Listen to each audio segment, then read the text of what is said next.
4 number প্ৰশ্নটো হৈছে তলৰ কোনটো বিভাগে অসম আৰক্ষীক নিয়ন্ত্ৰণ কৰে অপচন নম্বৰ হৈছে বন বিভাগ বি গৃহ বিভাগ চি বিত্ত বিভাগ ডি স্বাস্থ্য বিভাগ আৰু ইয়াৰ শুদ্ধ উত্তৰটো হৈছে গৃহ বিভাগ 5 নম্বৰ প্ৰশ্নটো হৈছে অসম পুলিচৰ কামাণ্ডো বাহিনীটোৰ নাম কি এই অপচন নম্বৰ হৈছে black cat black panther black tiger NSG আৰু ইয়াৰ শুদ্ধ উত্তৰটো হৈছে ব্লেক পেন্থাৰ তোমালোকে কমেন্ট কৰিবাচোন কোনে কোনে ব্লেক পেন্থাৰ সিনেমা চাইছা তাৰপৰ আমি আগলৈ আগবাঢ়ো আজি 6 নম্বৰ প্ৰশ্নটো হৈছে প্ৰথম অসম আৰক্ষী বেটেলিয়নৰ মুখ্য কাৰ্যালয় ক'ত অৱস্থিত এই অপচন নম্বৰ হৈছে A Nalbari B Darrang C Guwahati D Sivasagar আৰু ইয়াৰ শুদ্ধ উত্তৰটো হৈছে শিৱসাগৰ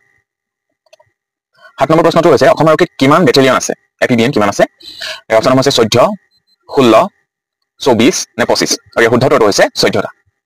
8 নম্বৰ প্ৰশ্নটো হৈছে অসমত মুঠ কিমানটা পুলিচ ৰেঞ্জ আছে অপচন নম্বৰ হৈছে A6 B7 C30 D16 আৰু ইয়াৰ শুদ্ধ উত্তৰটো হৈছে 6 মানে অসমত মুঠ 6টা পুলিচ ৰেঞ্জ আছে 9 নম্বৰ প্ৰশ্নটো হৈছে অসমৰ কোনখন জিলা